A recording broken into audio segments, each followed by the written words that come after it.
defendo muito a necessidade de nós termos publicações de artigos científicos ou afins, livros, capítulos de livro e por aí vai, inclusive eventos como esse, ok? Que nós podemos fazer publicações de ata científica e por aí vai, para que isso aconteça e ganhe mais força no meio acadêmico, e isso também recai no meio jurídico, no meio legislativo.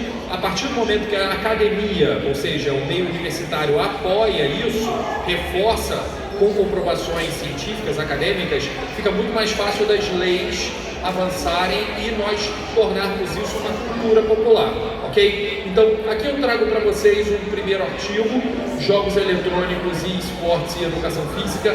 A base da minha apresentação de hoje é em cima desse artigo científico publicado na Licéria, a principal revista científica sobre lazer no Brasil, tá? Eu também trago para vocês Esports and Olympic Games, a Journalistic Critic, publicada na Olimpianos, a principal revista sobre movimento olímpico no Brasil, uma revista da USP, ok? Trago também a cultura do espetáculo nos esportes, uma publicação feita na revista Mosaico, revista aqui da casa, uma revista multidisciplinar, Qualis A3. E por fim, trago aqui para vocês também Esportes e Jogos Eletrônicos no Brasil, também publicados na Mosaico, entre agentes políticos e esportivos. Uma publicação que eu tive uma imensa colaboração do professor Carlos Gama, tá? Para mim, é a publicação que eu mais recomendo que todo mundo conheça, onde a gente fala de legislação, fala de cultura, fala de várias movimentações em relação a isso. Agora, professor, estou vendo que o senhor está colocando só o link, calma, não preocupa.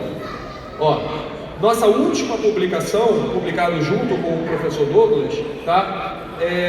Estruturando os esportes para inserção no contexto olímpico na Revista Brasileira de Desporto Eletrônico. Tivemos a felicidade desse artigo ser contemplado com o prêmio da Relup de melhor artigo de 2025. E aí, todas essas publicações, dentre outras publicações que eu consegui avançar no meio acadêmico, está tudo aqui, ok? Então, se você quiser, é só jogar aí o seu QR Code, procura ali as publicações do seu querido tio Rafa, ok?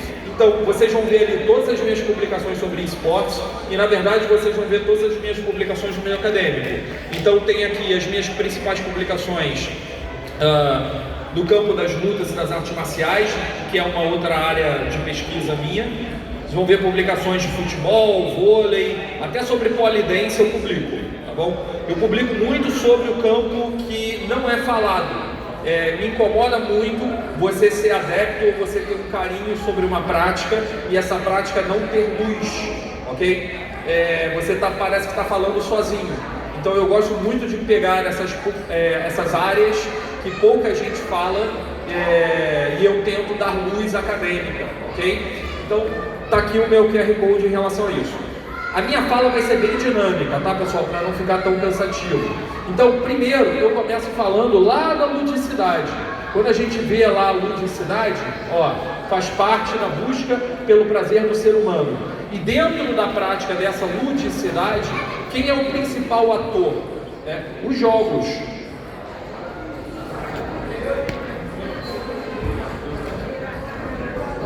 Voltando. Então, dentro da ludicidade, quem é o principal ator? Quem é o principal movimentador para a gente desenvolver essa ludicidade, o prazer, a diversão? É a prática do jogo. O jogo é uma cultura humana que perpassa a história, ok? E, obviamente, a partir do momento que a gente tem o jogo, a gente tem a busca pelo aperfeiçoamento. Daí a gente tem também a prática esportiva.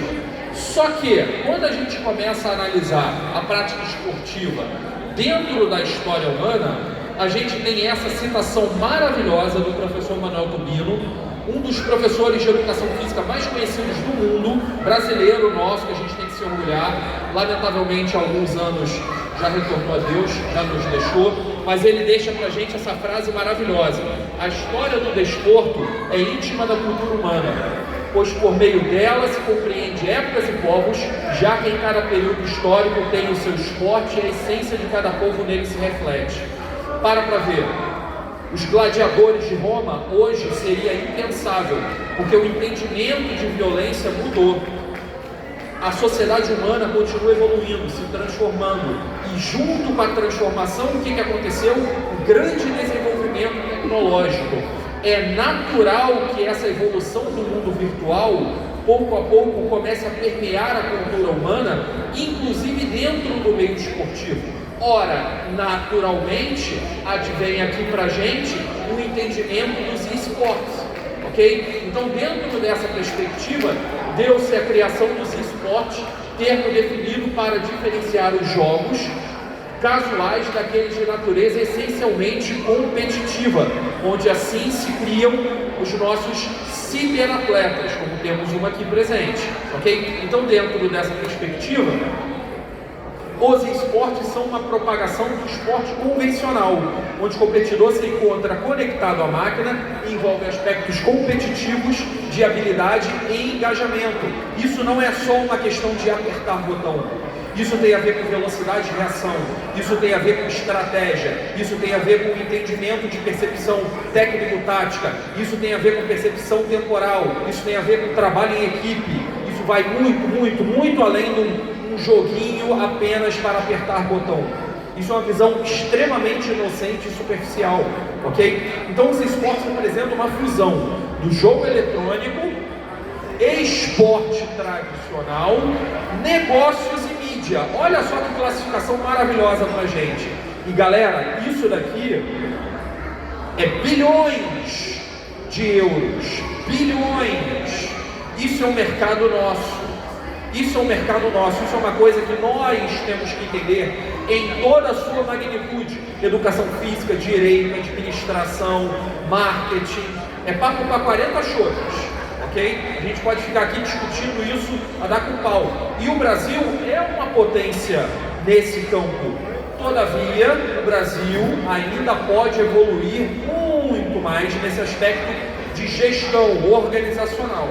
Então, pode ainda ser chamado também de esporte eletrônico ou desporto. Ok, então, dentro do conceito acadêmico do esporte, isso para a gente já está pacificado. Como isso acontece dentro da educação física? Tá? A gente já tem essa evolução de treinamentos. Progressivamente a gente tem também organizações de equipes no âmbito de gestão. A gente tem uma evolução de equipes multidisciplinares envolvendo fisioterapia, advogados, nutrição, equipe técnica colaborando também com o material de periféricos, desenvolvimento de aspectos sociais, e o professor Pastor vai poder desenvolver isso mais com vocês, desenvolvimento psicomotor. E aqui eu chamo a atenção de uma coisa muito importante. Progressivamente, ainda de uma maneira muito incipiente, e eu gostaria que vocês procurassem saber mais sobre isso e que falassem mais sobre isso, porque vocês são lideranças nesse campo e é importante que vocês desenvolvam isso. Cada vez mais estamos tendo pessoas com deficiência sendo inseridas nos esportes. Eu tenho dificuldade de buscar uma equipe de basquete de cadeira de roda. Eu tenho dificuldade de ter uma prática de natação que não tem um professor especializado no atendimento para deficiente. Todavia, ele sente segurança em se inserir no meio dos esportes. Mas nós não temos tão fácil acesso a periféricos adaptados, mas eles existem. Só que eles custam um Corolla, às vezes, para comprar, ok? Me diz que o Brasil não tem potencial de desenvolver isso. Me diz que a gente não tem para-atleta para desenvolver isso, ok? Eu preciso de vocês dando foco nisso também. Gente, presta atenção. Para-desporto é o futuro. É o futuro. O Brasil já é uma das maiores potências do mundo. E o Brasil é uma potência no meio dos esportes. O Brasil também pode ser uma hiperpotência no meio do para-esportes. Isso é uma coisa que a gente tem que ter em mente, tem que estar no nosso radar. Quem vai pegar isso? A China? De novo, mais uma vez, acorda, isso é um mercado que a gente pode atuar, ok? Então, dentro dessa perspectiva, alguns clubes tradicionais esportivos brasileiros já tiveram ou ainda têm, ok, equipes de esportes atuando. E quando eu digo grandes clubes, eu estou dizendo grandes clubes mesmo.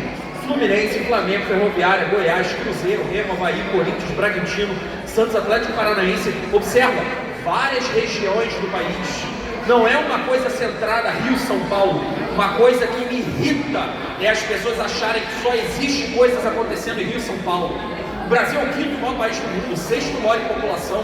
A gente tem uma potência incrível para desenvolver em qualquer lugar do Brasil.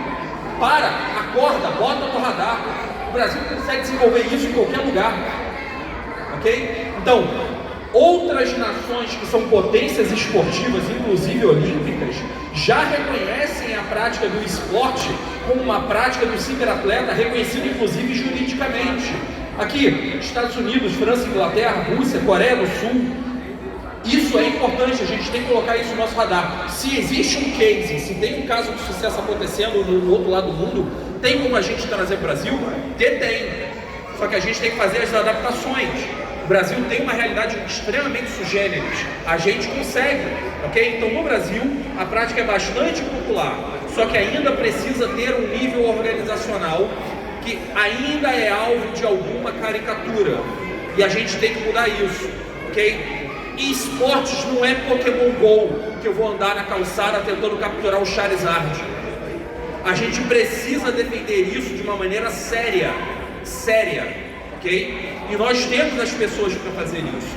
Então, o conceito de esporte, da próxima vez eu não vou colocar esporte, eu vou colocar desporto para evitar esse equívoco na hora da fala. O professor Barbante, professor muito conhecido de educação física da USP, coloca: esporte é uma atividade competitiva, institucionalizada, que envolve esforço físico vigoroso ou o uso de habilidades motoras relativamente complexas, cuja participação é motivada por uma combinação de fatores intrínsecos e extrínsecos. Os esportes se enquadram nisso.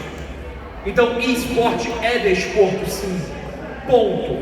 Ok? Olha só, várias outras práticas já foram criticadas se eram desporto ou não. Automobilismo. Me diz que o Ayrton Senna não era um atleta. Olha na minha cara e fala isso. Acho que ninguém vai se atrever, né? Tiro com arma de fogo, tiro com arco. Tivemos atletas de nível olímpico, medalhistas, segurando a arma e treinando técnicas respiratórias para conseguir controlar o batimento do coração, para na hora do tiro não haver nenhuma movimentação da mão, nem que fosse 1 milímetro, para conseguir ter um tiro perfeito. Isso é uma busca por uma medalha de ouro olímpica, porque não tem grande esforço vigoroso, mas tem uma habilidade física e psicomotora absurdamente refinada. Isso é esporte, sim, e os esportes estão ali inseridos, ok? Então, indo para as minhas considerações, aproximações com o movimento olímpico é totalmente possível, e o movimento olímpico sabe que para eles é importante, até porque tem uma explosão jovem, que eles precisam dessa renovação, que eles não têm tido nas últimas décadas, ok? Inclusive esportes que estavam muito abandonados pela população jovem têm tido maior procura por causa de uma aproximação com os esportes. O remo não tem tido uma renovação. A maioria dos atletas começa a ter cabelo branco, ok? Dentro dessa perspectiva, já temos inclusive o remo como prática virtual crescendo.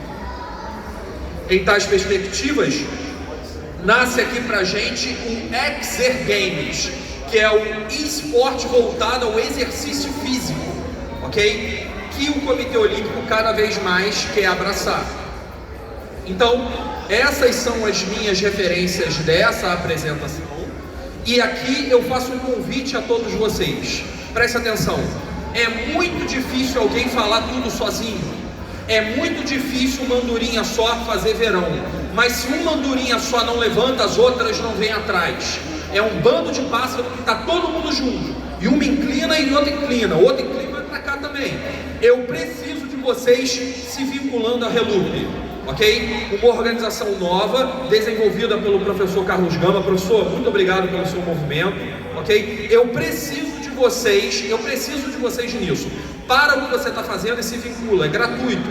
A gente precisa trocar essa figurinha junto, ok? Um só falando é difícil. Eu preciso de vocês junto. Eu preciso de advogado, eu preciso de administrador, eu preciso de político, eu preciso de entusiasta, eu preciso de ciberatleta, eu preciso de qualquer pessoa, eu preciso disso sendo movimentado. Eu preciso disso sendo movimentado no LinkedIn, no Instagram, no TikTok. Quer fazer a porcaria da dancinha? Faz o que você quiser, mas eu preciso dessa movimentação. Isso é importante. Se a gente não se juntar, ninguém vai a lugar algum. Isso é importante. Por favor, vejam isso como algo relevante, ok? Então, nessa perspectiva, meus queridos, essas são as minhas redes, esses são os meus contatos. Fiquem completamente à vontade para trocar figurinha comigo. Eu estou sempre aberto a trocar essas figurinhas, seja só um bate-papo ou uma produção acadêmica ou algo mais profissional. Estamos aqui, estamos juntos. É importante que a gente tenha essa troca de figurinhas, ok? Agora, eu deixo vocês com o professor Douglas, que tem 80 formações.